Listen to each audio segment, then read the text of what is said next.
Assalamualaikum warahmatullahi wabarakatuh.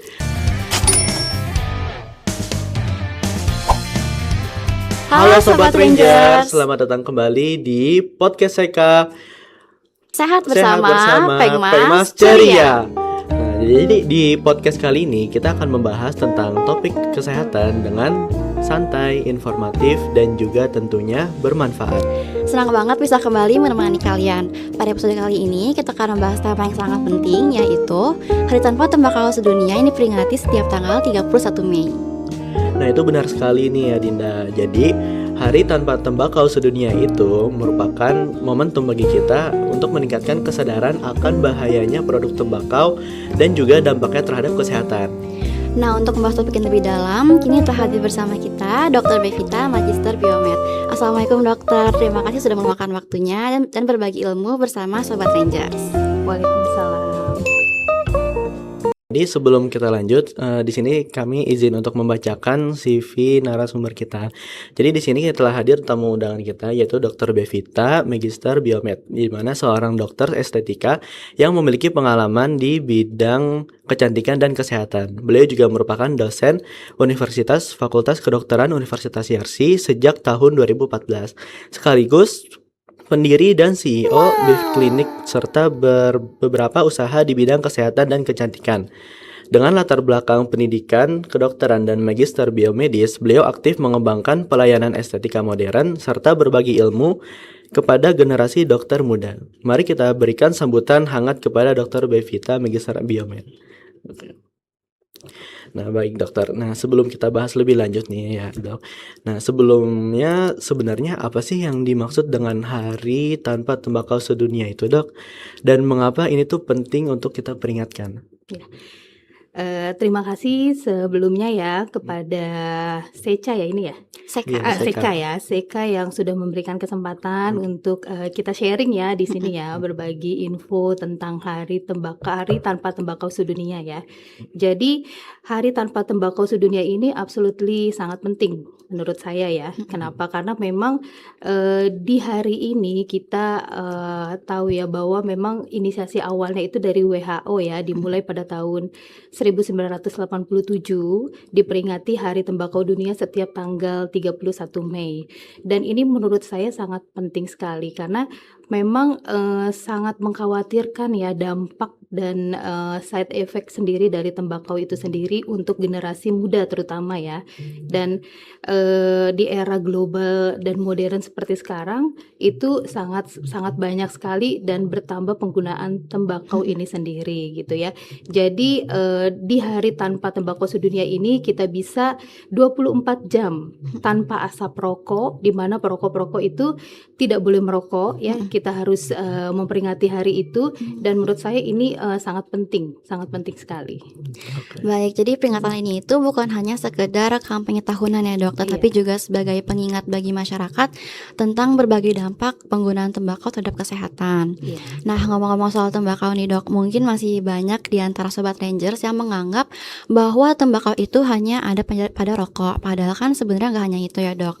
Nah, kira-kira produk apa aja sih dok yang mengandung tembakau yang perlu diketahui oleh masyarakat? Ya. Sebenarnya gini ya, ada tema global ya yang sangat menarik ya, sangat menarik sekali. Dia bertemakan Unmasking the Appeal, Contouring Nicotine and Tobacco Addiction. Jadi apa tuh? Dari kata-kata yang kita garis bawahi adalah contouring. Seperti saya juga di estetik contouring wajah. Jadi kita mempercantik wajah ya. Kalau ini contouring nikotin. Jadi artinya di era global, di era modern seperti sekarang ini, nikotin itu dikemas semenarik mungkin sehingga bisa dinikmati oleh generasi-generasi muda yang sangat membahayakan tentunya ya. Karena sebenarnya dia dikemas dengan rasa buah, rasa puding, permen ya, tetapi tetap tidak bisa lupa kandungan nikotinnya tetap ada di situ. Dan bahkan kalau kita mau compare dan bandingkan ya antara vape dan juga rokok elektrik dan dengan rokok konvensional, tentunya lebih berbahaya dengan rokok elektrik ya, karena memang Gitu. seperti ini ya, harusnya kita mengkampanyekan boleh generasi muda itu terlihat keren, Mhm. tapi tidak boleh kecanduan dengan rokoknya Iya. atau Oke. nikotinnya ya. Atau begini, di balik rasa yang manis itu ada racun yang sadis. Ya, tentunya di kata-kata itu kita harusnya sebagai generasi muda ya harus lebih pintar ya. Mhm. Tetap walaupun itu dikemas dengan rasa yang buah, yang flavoring yang beraneka macam ya, tapi tetap zat utamanya adalah nikotin. Iya. Yang dimana rokok elektrik itu sendiri ya mengandung nikotin sintetis yang meresap sampai di otak bisa 7 sampai 10 detik sudah bisa mempengaruhi fungsi otak itu sendiri. Jadi itu lebih berbahaya ya tentunya. Oh, oke, berarti ini menarik sekali ya, Dok. Berarti ternyata kita tuh bisa terkena paparan produk tembakau itu bukan hanya dari Dari rokok saja yang biasa kita lihat tiap harinya ya, Dok. Tapi bisa juga dari produk tembakau lainnya. Nah, sebenarnya yang ingin saya tanyakan, Dok, itu sebenarnya apa sih yang membuat produk tembakau itu berbahaya? Kan tadi sudah disebutkan seperti sebelumnya kan ada nikotin ya, Dok. Nah, itu tuh sebenarnya dampak dari nikotin terhadap tubuh kita tuh bagaimana ya, Dok? Oh ya. Jadi gini ya, sebenarnya dari tembakau itu mengandung banyak ribuan zat kimiawi dan juga puluhan zat karsinogenik ya. Itu sangat banyak sekali. Jadi kalau kalian tahu ya, kandungan utamanya memang nikotin. Nikotin itu kan zat adiktif kuat ya. Dimana kalau kita menghirup asap rokok, dia akan masuk ke aliran darah dan dengan waktu cukup sangat singkat 7 sampai 10 detik dia bisa sampai ke otak ya. Setelah di otak, kalian tahu nggak prinsip kerjanya bagaimana? Nah, prinsip kerjanya setelah dia sampai di otak, dia akan mempengaruhi sistem saraf simpatis. Nah, sistem saraf simpatis sehingga memicu untuk kelenjar adrenal menghasilkan hormon stres atau adrenalin atau epinefrin. Sehingga Iya. kalau hormon ini diproduksi atau distimulasi, dia akan mengalir ke seluruh tubuh. Dan tentunya ketika dia mengalir ke seluruh tubuh, begitu di dinding pembuluh darah, dia akan terikat oleh reseptor pada dinding pembuluh darah sehingga bisa mempengaruhi apa? Otot polos pada dinding pembuluh darah itu sendiri sehingga menyebabkan vasokonstriksi. Jadi dinding pembuluh darahnya mengecil diameternya. Itulah yang menyebabkan terjadinya apa? Pada orang perokok bisa meningkatkan tekanan darah dan juga bisa menyebabkan takikardi, denyut jantungnya juga akan meningkat. Nah, sebegitu buruknya pengaruh dari nikotin itu sendiri. Selain nikotin juga ada namanya zat tar. Tar itu adalah zat karsinogenik. Jadi kalau kita, kalau perokok bukan kita ya, kalau perokok berat ini menghirup asap rokok dan diakumulasikan long term dalam jangka waktu yang lama, zat-zat tar ini akan meningkat di paru sehingga menyebabkan apa? Sebagai zat karsinogenik bisa apa? Menyebabkan kanker ya, Dok? Ya, karena dia karsinogenik, jadi dia bisa menyebabkan apa? Kanker paru. Tapi selain kanker paru itu sendiri, ada juga penyebab kanker-kanker yang lain yang disebabkan oleh paparan asap rokok. Jadi nggak cuman oleh kanker paru aja ya, nggak cuman kanker paru, tapi kanker yang lain juga bisa disebabkan oleh paparan asap rokok itu sendiri. Nah, yang ketiga, itu juga ada zat yang namanya adalah karbon monoksida. Nah, karbon monoksida itu apa sih? Itu kan gas beracun ya, yang dia Iya, Dok. bisa mengikat sel darah merah. Begitu sel darah merah diikat, maka suplai oksigen tentunya akan turun. Makanya pada orang-orang perokok apa? Bisa terjadi hipoksia, ya, karena suplai oksigennya juga akan menurun. Nah, kalian tahu nggak? Itu kan yang rokok konvensional ya. Yang rokok konvensional mengandung nikotin, tembakau, nikotin, tar, dan juga karbon monoksida. Begitu kita lihat generasi Gen Z ini kan sekarang lagi banyak FOMO ya, bahkan Iya. ada kayak vape Iya, store di vape situ ya, ada pods juga ya. Itu kan dibuat semenarik mungkin ya, dibuat seperti mini pen atau dibuat USB, kosmetik, di mana generasi muda itu kayak lifestyle-nya aja terlihat gaul, keren gitu ya dengan membawa pods atau vape ini tadi gitu kan. Nah, ternyata kandungan ketika nikotin itu ketika mereka menggunakan vape itu kan ada namanya nikotin sintetik atau liquid nikotin dan juga garam nikotin. Begitu itu digunakan, maka nikotin ini akan dipanaskan. Ya, jadi ketika dipanaskan dia dirubah menjadi asap atau uap. Nah, ketika dipanaskan itu ternyata juga ada partikel-partikel yang berbahaya yang merupakan zat karsinogenik juga seperti formaldehida, asetaldehida. Nah, itu akan ikut berbahaya dan masuk ke dalam tubuh. Seperti itu. Tentunya lagi ada lagi yang lebih buruk lagi. Begitu zat itu dipanaskan dan masuk ke dalam tubuh, pasti ada apa? Mikropartikel dari zat kimia yang ikut juga ke dalam tubuh, yaitu seperti apa? Seperti timah, terus juga timbal, nikel, kromium. Nah, itu juga menumpuk di dalam tubuh. Memang efeknya tidak short term ya, tapi dia long term. Makanya anak-anak generasi muda dan juga mungkin orang-orang tua tidak merasakan dampak yang nggak apa-apa kok, ini belum ada side effect-nya gitu. Tetapi kalau kita pelajari lebih lanjut dan kita tahu ya bahwa efek long term-nya itu sangat berbahaya sekali gitu. Jadi banyak sekali zat-zat yang berbahaya, ribuan bahkan ada puluhan juga dari zat karsinogenik itu sendiri yang bisa menstimulasi sel-sel perubahan materi genetiknya sehingga menyebabkan terjadinya karsinoma atau kanker sendiri, seperti itu ya. Wah, berarti banyak juga ya dok zat berbahaya yang bisa masuk ke dalam tubuh. Jadi tidak heran juga kalau penggunaan tembakau ini dia dapat menimbulkan berbagai masalah pada kesehatan. Nah, lalu dok, mengapa sih penggunaan tembakau khususnya pada rokok itu dia masih menjadi masalah kesehatan yang serius di masyarakat hingga saat ini? Karena memang yang tadi ya yang kita bilang, karena kan dia mengandung nikotin. Nikotin itu sendiri kan merupakan zat adiktif kuat ya, di mana kalau seseorang itu sudah merokok pasti dia akan kecanduan. Ya karena sangat susah, sangat sulit memang bagi perokok berat itu untuk berhenti merokok. Kenapa? Memang zat ini pengaruhnya sangat kuat dan dia bisa merangsang endorfin sehingga ada efek tenangnya, rileksnya gitu ya. Tetapi efeknya tentu sangat buruk ya, gitu. Karena memang dari penggunaan nikotin itu sendiri bisa menyebabkan hipertensi, bisa menyebabkan stroke ya, bisa menyebabkan kanker atau karsinoma paru ya, yang paling parah karsinoma paru sel kecil tentunya ya, itu sangat mematikan dan merupakan kanker yang mengkhawatirkan sekali karena begitu terkena tidak lama pasien itu tidak bisa, angka ketahanan hidupnya kurang dari 1 tahun bahkan gitu ya. Jadi banyak penyakit-penyakit yang memang disebabkan dari pengaruh dari tembakau atau nikotin itu, dan juga bisa menyebabkan apa? Kemandulan ya untuk organ reproduksi sendiri ya, menyebabkan sel sperma kurang bagus, sel telur juga tidak bagus ya. Terus juga dia bisa menyebabkan apa lagi? Yang kalian tahu apa lagi selain yang tadi udah disebutkan? Penyakit apa yang mematikan apa? Tadi kan udah kanker paru ya dok. Kalau nggak salah itu bisa nyebabin kardiovaskuler ya. Dari penyakit kardiovaskuler sendiri itu juga sangat berbahaya ya, penyakit jantung koroner ya, itu sangat mematikan. Dan juga seperti tadi stroke juga ya, bisa pada orang yang diabetes juga tidak boleh disarankan untuk merokok ya. Untuk semuanya sih, nggak hanya yang mempunyai riwayat turunan penyakit genetik, tetapi untuk yang tidak pun ya sebaiknya itu memang dihindari karena begitu banyak side effect yang disebabkan dari tembakau ini sendiri atau nikotin ya. Gitu.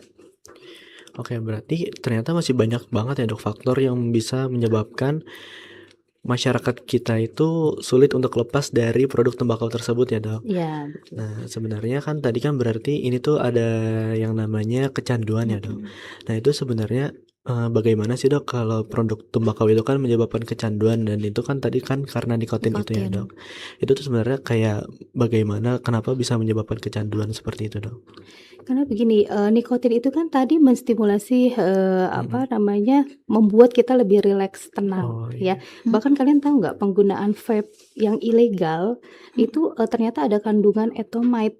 Etomide dimasukkan ke dalam situ itu sebagai obat penenang dosis tinggi yang ternyata dia merupakan masih ada kandungan narkotikanya. Nah kita kan nggak tahu ya pengawasan di luar bagaimana ya. Dari vape ilegal itu sendiri yang banyak sudah ditelusuri oleh pihak kepolisian dan lain-lain, memang ada kandungan yang sangat berbahaya. Makanya kita nggak pernah tahu pengawasan di luar itu seperti apa, dan regulasi dari pemerintahan pusat ini seperti apa untuk mengawasi penyebaran atau pembelian dari vape ini atau pods atau juga rokok. Karena seperti kita lihat ya, belum ada tindak tegas atau nyata dari pemerintah untuk membatasi penggunaan dari rokok itu sendiri ya. Memang harganya yang kita lihat memang sekarang harganya sudah lebih mahal, mahal.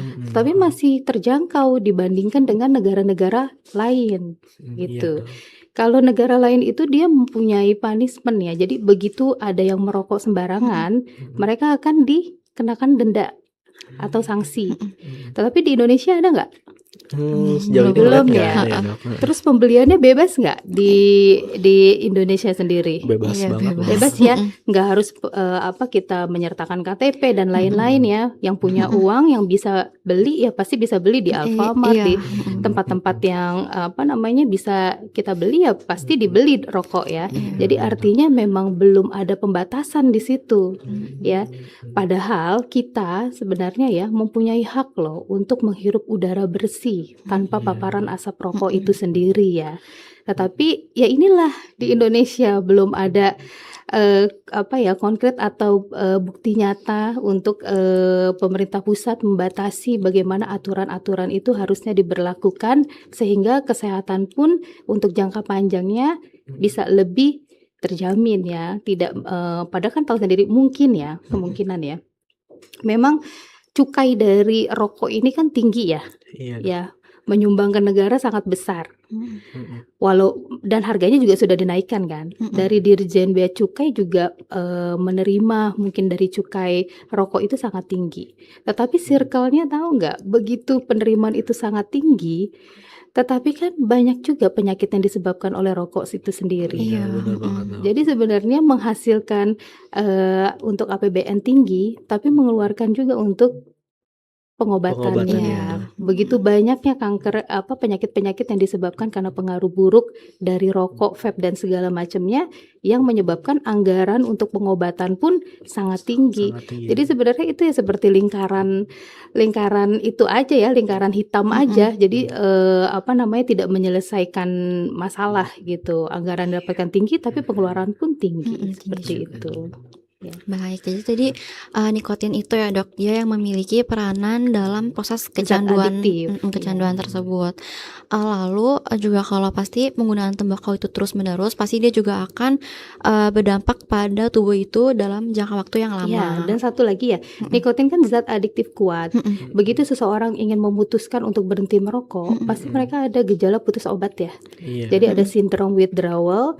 Nah itu kan mereka akan mengalami kegelisahan, depresi, peningkatan berat badan, kecemasan. Nah itu yang sementara yang dirasakan oleh perokok-perokok berat yang mereka tuh memutuskan balik lagi untuk merokok karena mereka tidak bisa melewati semua gejala-gejala dari sindrom putus obat atau withdrawal syndrome tadi dengan mereka bisa melewati itu gitu. Jadi ya berbalik lagi mereka merokok lagi gitu. Lalu dok, apa aja sih penyakit yang paling sering dikaitkan sama penggunaan tembakau? Sama penggunaan tembakau ya. Yang paling sering itu yang terutama sekarang ya itu kan penyakit jantung kardiovaskular ya, penyakit jantung koroner itu sendiri itu sangat besar ya. Maksudnya dari efek rokok ini bisa menyebabkan penyakit jantung koroner ya.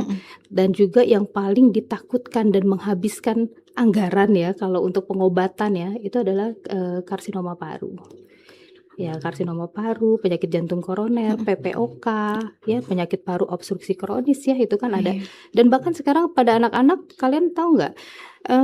Itu banyak pada anak-anak ya di mana ayahnya yang perokok atau saudaranya yang perokok. Jadi kalau mereka merokok itu kan itu zat-zat itu masih menempel ya di rambut, di baju ya. Bahkan kalau orang tuanya tidur di tempat tidur itu kan menempel di spray ya. Itu kan butuh waktu untuk 3-4 hari sampai zat itu tidak berbahaya lagi ya. Jadi ketika anak itu menghirup begitu digendong dengan ayahnya menghirup terkena di bajunya, di rambut, itu kan pada anak mengkhawatirkan bisa terkena bronchopneumonia dan itu salah satu penyakit yang bisa menyebabkan kematian sangat tinggi ya dari paparan asap rokok itu sendiri. Makanya menurut saya edukasi kepada masyarakat itu sangat penting ya bahwa di zaman sekarang ini, di era sekarang ini kita tuh harus lebih pintar untuk memperhatikan kesehatan, terutama untuk keluarga ya. Kalau memang belum bisa untuk memberikan manfaat untuk orang banyak, ya paling nggak untuk keluarga sendiri dulu deh di rumah. Itu Iya. harus bebas asap rokok ya, karena kalau misalnya di rumah itu ada yang merokok dan ada bayi atau anak-anak, itu sangat rentan sekali untuk terkena bronkopneumonia itu sendiri gitu, dan itu berdampak buruk untuk pernapasannya ya. Jadi ayahnya yang merokok, anaknya yang harus terkena. Nah, itulah perokok pasif bahayanya juga ya. Makanya kalau di WHO atau secara global ya, ternyata 7 juta data yang secara global menunjukkan kematian setiap tahunnya akibat rokok. Dan itu 7 juta yang perokok aktif ya. Tetapi kalau yang perokok pasif itu 1,3 juta secara global ya, dunia ya. Artinya kan tinggi ya. Iya. Padahal mereka itu tidak merokok, mereka hanya perokok pasif saja, tapi bisa menyebabkan angka kematian yang cukup tinggi. Seperti itu. Ya. Wah, berarti ini dampaknya sangat luas banget ya, Dok. Tadi kan mulai dari kayak yang biasa kita tahu kan kayak gangguan pernafasan dulu, tapi ternyata juga bisa ke penyakit yang bahkan bisa mengancam jiwa ya, Dok. Terus selain dia berdampak pada pengguna, juga ternyata paparan asap di rokok itu juga berdampak pada lingkungan sekitarnya yang menghirupnya ya, Dok. Iya. Nah, terus Dok, apa aja sih dampak yang bisa terjadi pada perokok pasif atau orang yang sering terpapar oleh asap rokok? Ya, dampaknya seperti tadi ya, perokok pasif kan ada pada anak, bayi, itu bronkopneumonia. Tetapi ada juga ya yang lebih memprihatinkan, di mana suaminya perokok, istrinya merupakan perokok pasif. Tetapi ternyata istrinya juga bisa resiko tinggi untuk terkena CA paru. Bahkan seperti ada data yang menunjukkan ya di Rumah Sakit Persahabatan itu sendiri ya, banyak ibu-ibu yang memang nggak banyak sih, maksudnya ada beberapa ibu-ibu yang memang terkena kanker paru dan dia itu tidak perokok. Dia terkena dari suaminya. Jadi dia merupakan perokok pasif.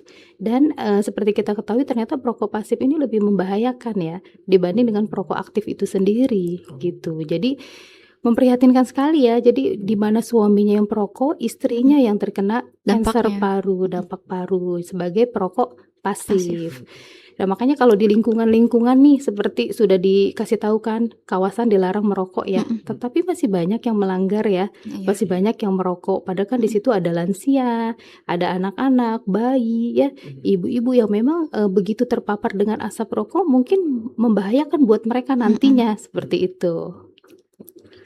Nah, ini penting sekali nih untuk diketahui oleh banyak orang ya, karena banyak kan orang kayak merasa aman karena dirinya itu bukan perokok aktif, padahal dia tetap bisa terkena dari dampaknya walaupun itu dia sebagai perokok pasif. Nah, kalau di luar negeri sendiri kan mereka ada satu tempat ya disediakan untuk perokok. Jadi di dalam satu ruangan itu yang mereka rokok dan mereka hisap sendiri, mereka nikmatin sendiri. Jadi buat yang perokok ya disediakan tempat seperti itu oleh pemerintahannya ya. Tetapi kalau kita kan tidak, sangat bebas sekali, mau merokok dimanapun tidak ada sanksi ataupun denda yang dikenakan. Jadi mau bahkan sekarang lebih memperhatinkan juga anak-anak SD ya, anak-anak SD itu mereka merasa lingkungan sosialnya mereka bisa terlihat keren dan gaul, mereka sudah merokok.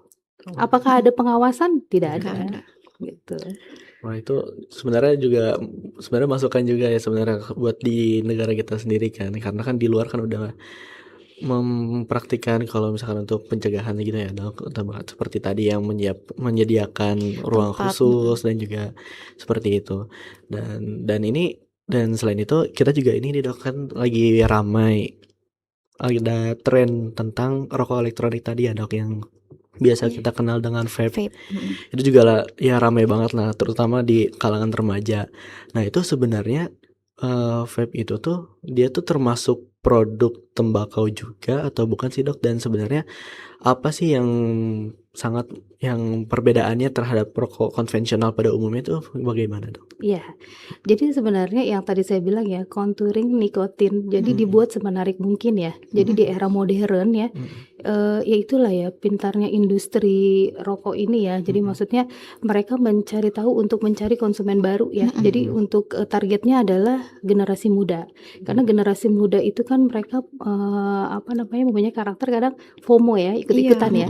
Jadi ya mereka bisa iklan di media sosial, influencer dan lain-lain dengan mereka melihat itu menggunakan vape nih keren, pods nih keren gitu ya. Jadi mereka tertarik tuh excited untuk ikut-ikutan seperti itu ya. Padahal efek dari vape itu sendiri ya atau pods itu sangat berbahaya karena mereka mengandung karena ada kandungan nikotin sintetik atau garam nikotin yang tentunya begitu dia dikemas semenarik mungkin ya, dibuat flavoring dengan rasa-rasa buah, puding, permen ya, dibuat ini tidak berbahaya karena ada kandungan buah di dalamnya. Yaitu tadi rasa yang manis ternyata ada racun yang sadis di dalamnya ya. Jadi tetap ada kandungan nikotinnya. Bahkan kalau kita lihat liquid nikotin ini, dia masuk aliran darah dan lebih cepat bisa sampai ke otak. Gitu. Jadi kalau dia lebih cepat sampai ke otak, efek adiktifnya juga sangat kuat. Jadi mereka bisa lebih ketergantungan lagi dengan vape ini sendiri. Ya, selain nikotin, dia juga ada tar juga, ada karbon monoksida juga, dia juga ada partikel-partikel logam berbahaya ya. Dimana kalau liquid ini kan cairan ya, begitu dipanaskan itu kan dirubah menjadi uap atau asap ya. Begitu dipanaskan uap atau asap ini itu kan ada yang terikut juga materi mikropartikel dari logam berat dan juga formaldehida yang merupakan zat karsinogenik tentunya. Dan begitu ini terakumulasi banyak di dalam tubuh dan itu sangat berbahaya. Terutama ya untuk generasi muda atau Gen Z sekarang ya. Kalau mereka lebih dulu menghisap nikotin atau tembakau tadi ya, mereka mempunyai potensi untuk terkena penyakit-penyakit yang disebabkan oleh nikotin ini akan lebih cepat.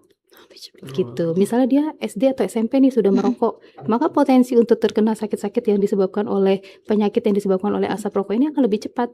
Bisa jadi mereka umur 40, 35 tahun dewasa muda sudah terkena kanker paru dan itu sangat banyak. Kalau mungkin kalian nanti koas ya atau kalian magang nanti di rumah sakit ya, kita temui loh kasus-kasus ya karsinoma paru. Karsinoma paru itu sendiri memang penyebab terbanyaknya adalah 80% dari rokok ya. Dan itu banyak pada dewasa muda. Di mana mereka tuh baru berumur berapa? 35 tahun, 40 tahun ya. Bahkan ada yang 29 tahun, tetapi mereka sudah terdiagnosa dengan kanker paru. Gitu. Berarti kan ini merupakan kemunduran ya. Dan tentunya sangat memprihatinkan untuk dunia kesehatan di Indonesia. Seperti itu ya. Nah ini juga merupakan informasi yang penting banget ya dok, karena masih banyak yang menganggap kalau vape itu nggak berbahaya gitu.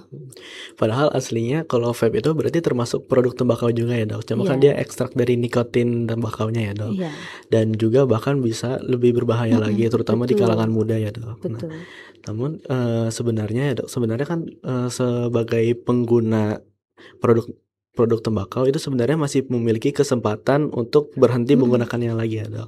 Nah, yang ingin saya tanyakan dok, sebagai pengguna misalkan dia berhenti menggunakan produk tembakau, apakah dia bakal pulih seperti sedia kala atau dia masih bisa terkena dampak dari yang sebelumnya? Ya. Tentunya gini, kalau misalnya perokok berat ini ingin berhenti merokok ya, itu harus ada motivasi yang kuat. Dorongan yang kuat dari dalam dirinya, seperti itu ya. Jadi kalau dia ada motivasi yang kuat, itu pasti bisa berhenti merokok. Yang kedua, kita harus mengidentifikasi hal-hal apa yang mendorong dia merokok. Apakah karena dia stres karena finansial, ataukah dia stres karena masalah-masalah yang di luar itu ya, atau dia stres ya ada masalah dan lain-lain. Nah itu kita harus tahu, harus mengidentifikasi hal-hal apa yang membuat dia mendorong dia untuk merokok. Kita harus tahu. Yang ketiga harus ada support, dorongan dari orang sekitar. Ya misalnya dari orang-orang terdekat yang sayang dengan mereka, yaitu harus support untuk berhenti merokok. Sebenarnya bisa, walaupun memang di awal yang seperti tadi disebutkan memang ada namanya gejala putus obat atau sindrom withdrawal. Dan itu di mana pasien atau perokok ini pasti akan merasakan gejala-gejala yang bermunculan. Bisa jadi depresi, bisa jadi gelisah, cemas, peningkatan berat badan ya. Dan itu memang wajar dirasakan di tahapan pertama dalam penghentian untuk merokok. Apakah itu bisa berlangsung lama? Tidak sebenarnya ya. Sebulan mereka putus rokok atau berhenti merokok, gejala itu juga akan bertahap hilang gitu. Dan mereka itu harus teralihkan. Jadi harus diganti misalnya dengan kegiatan-kegiatan positif lainnya. Mereka bisa berolahraga ya. Mereka bisa menjalankan hobi mereka, jalan-jalan ya, menikmati udara segar ya, di mana mereka bisa mendapatkan ketenangan tanpa dari efek nikotin tadi. Mereka bisa natural aja mendapatkan ketenangan itu sendiri ya, seperti itu. Jadi yang pertama itu ada motivasi, yang kedua mengidentifikasi hal-hal yang mendorong dia merokok ya. Yang ketiga itu adalah mereka juga harus support dari orang-orang terdekat seperti itu. Jadi bisa. Dan sekarang kalau misalnya mau berhenti merokok ya di rumah sakit besar rujukan tipe A, memang belum banyak rumah sakit yang memiliki klinik berhenti merokok. Tapi di rumah sakit persahabatan itu ada klinik berhenti merokok. Jadi untuk perokok-perokok berat, kalau mereka punya motivasi yang kuat untuk berhenti merokok, mereka bisa konsultasi dengan ahlinya ya. Mungkin akan ada pendekatan dengan dokter spesialis paru dan juga dengan psikiaternya ya, di mana mereka itu ada efek psikologinya juga kan yang mereka dapatkan setelah berhenti merokok. Nah, ini nanti di sini akan ada pendekatan dengan psikiater dan juga ahlinya, di mana mereka bisa konsultasi, sharing bagaimana mereka berupaya untuk berhenti merokok. Kalau di RSCM juga ada, itu ada kliniknya untuk ketergantungan zat dan perilaku, itu juga ada. Jadi sebenarnya nggak ada alasan sih, susah berhentinya, bisa kalau ada motivasi yang kuat. Itu sudah ada kliniknya dan tinggal datang, bisa ketemu dengan dokternya dan kalian akan diobati secara general, tuntas sampai benar-benar berhenti merokok. Itu. Berarti kan ini tentu menjadi kabar baik dan juga harapan bagi mereka yang sedang berusaha untuk berhenti menggunakan produk tembakau ya dok. Nah kalau apa sih dok langkah yang paling sederhana yang bisa dilakuin untuk berhenti menggunakan produk tembakau itu apa aja sih dok? Langkah pertama ya, itu tadi sih harus ada motivasi yang kuat, terus juga harus menghindari hal-hal yang mendorong atau membuat mereka merokok gitu. Misalnya lingkungan anak muda nih, mereka nongkrong gitu ya di kafe, nongkrong misalnya di tempat-tempat makan gitu ya, atau di menjalankan hobi gitu ya. Tapi mereka pasti di sela-sela itu pasti kan merokok ya. Nah itu lingkungan-lingkungan yang negatif seperti itu harus dihindari supaya mereka tidak terstimulasi lagi untuk merokok gitu. Karena kadang mereka sudah punya niat secara personal ingin berhenti merokok, tetapi di satu sisi lingkungan sosialnya tidak mendukung nih. Banyak teman-temannya yang mempunyai stigma kalau tidak merokok tidak keren, tidak gaul. Jadi dikatain kurang laki banget nih, nggak gentle nih, tidak merokok. Nah itu kan ada stigma seperti itu ya, yang harusnya ya kita balikan lagi dengan mereka ya. Harusnya mereka yang kita edukasi, bukannya yang berhenti merokok ini yang menerima stigma seperti itu ya. Tapi emang itulah di Indonesia masih banyak yang FOMO atau ikut-ikutan seperti itu. Oh berarti selain dari niat diri sendiri yang harus kuat buat motivasinya ya dok, buat berhenti merokok, ternyata faktor lingkungan juga sangat mempengaruhi ya dok, sangat dibutuhkan juga dukungan dari lingkungannya agar dia tetap bisa berhenti merokok. Nah itu juga pentingnya kita untuk menjaga ini ya, untuk mencari lingkungan yang aman ya dok. Nah sebelum kita akhiri podcast pada hari ini, mungkin ada satu hal juga yang penting. Menurut dokter, gimana cara kita sebagai masyarakat menciptakan lingkungan yang bebas dari asap rokok? Iya, bagus ya pertanyaannya. Jadi untuk menciptakan lingkungan yang bebas asap rokok, pertama harus ada regulasi aturan dari pemerintah pusat. yang membatasi dalam penggunaan rokok. Karena kalau masyarakatnya saja mempunyai niat dan motivasi yang kuat berhenti merokok, tapi tidak ada regulasi yang jelas, itu pasti akan bertabrakan seperti itu. Jadi harus ada satu regulasi yang nyata dan yang kuat dari pemerintah untuk membatasi penggunaan rokok ini sendiri. Dan sebenarnya ya, untuk bebas asap rokok untuk anak-anak muda yang seperti sekarang ya, itu kan sangat banyak ya penggunaan rokok elektrik. Jadi walaupun kita membatasi rokok, tapi kalau mereka penggunaan vape-nya juga masih banyak, itu kan kita bisa terpapar juga ya. Kadang seperti saya aja risih kalau saya bawa bayi ya, bawa anak saya gitu di suatu fasilitas umum ya, dan itu di mana mereka banyak yang tidak inisiatif untuk berhenti merokok tapi tetap merokok ya. Kadang saya marahin aja, tolong dong berhenti merokoknya, ini kan tempat umum, kamu bisa merokok di sebelah sana gitu ya, artinya tidak merugikan banyak orang. Nah itu mungkin kesadaran ya, pertama itu kesadaran dari perokok itu sendiri, masyarakat Indonesia untuk tahu long term efek atau side effect dari rokok ini sangat bahaya sekali ya. Yang kedua, harus ada regulasi atau aturan dari pemerintah untuk melarang penggunaan rokok itu sendiri. Yang ketiga, mungkin yaitu di sela-sela regulasi itu harus ada sanksi denda, di mana untuk membuat efek jerah perokok ini tidak sembarangan merokok ya. Belum lagi puntung rokoknya, belum lagi asapnya, itu kan berantakan sekali, mengotori lingkungan kan. Nah itu sebenarnya harus ada satu kerjasama yang baik antara masyarakat dan pemerintah dan juga Kemenkes ya tentunya, untuk sama-sama kita bergerak kalau memang mau angka penyakit akibat rokok ini menurun, maka kita harus buat segitiga emas ya, di mana masyarakat itu sendiri, pemerintah dan Kemenkes sama-sama kita bekerja sama untuk memberhentikan penggunaan rokok itu secara serentak seperti itu. Oh oke, berarti seperti itu ya dok. Wah ternyata luar biasa sekali ya pembahasan kita hari ini ya. Kita tadi sudah membahas tentang tembakau itu sendiri, kita juga membahas kayak berbagai produk tembakau itu apa aja, kita juga membahas tadi kayak dampak kesehatan ke tubuh kita itu bagaimana, dan bahkan kita juga tadi terakhir sudah membahas tentang bagaimana cara untuk berhenti menggunakannya.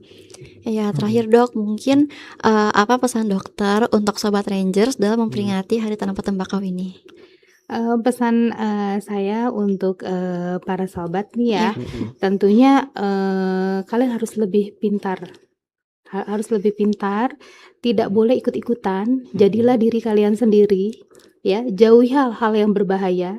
Kalian boleh terlihat keren, tapi tidak usah dengan merokok ya. Walaupun banyak lingkungan yang mendukung kalian untuk merokok ya, pilihlah pergaulan yang baik. Maksudnya pilihlah teman-teman yang baik, yang tidak akan memunculkan stigma negatif sehingga menekan dia supaya negatifnya yang muncul ya. Jadi pilihlah teman, bergaulah dengan lingkungan yang baik, jadilah diri sendiri, jauhi apapun itu yang berbahaya. Tidak ada kerennya dengan rokok ya. Kita boleh keren, tapi rokoknya juga harus ditolak ya. Jadi intinya harus jadi diri sendiri dan pintar-pintarlah dalam bergaul, seperti itu ya. Oke baik, terima kasih banyak ya Dokter Bevita atas waktu dan ilmunya yang sangat berharga pada hari ini, dan semoga penjelasan dokter tadi itu akan sangat bermanfaat dan dapat meningkatkan kesadaran kita akan bahayanya produk tembakau dan pentingnya hidup sehat tanpa tembakau. Nah untuk Sobat Rangers, terima kasih sudah mendengarkan episode spesial Hari Tanpa Tembakau Sedunia bersama Dr. Bevita, Magister Biomed. Semoga obrolan hari ini dapat menjadi motivasi bagi kita semua untuk lebih peduli terhadap diri sendiri dan juga lingkungan sekitar. Nah ingat ya Sobat Rangers, hidup sehat dimulai dari pilihan kecil yang kita lakukan pada tiap harinya. Nah dan menghindari produk tembakau itu merupakan salah satu langkah besar untuk masa depan yang lebih baik. Sampai jumpa di episode podcast YK berikutnya. Tetap jaga kesehatan, terapkan pola hidup sehat, dan mari bersama-sama kita menciptakan lingkungan bebas asap rokok. Nah, stay healthy, stay positif, dan ingat para Sobat Rangers untuk tetap peduli terhadap kesehatan. Dan ingat ya Sobat Rangers, jaga kesehatan dan hindari rokok ya. Wassalamualaikum warahmatullahi wabarakatuh.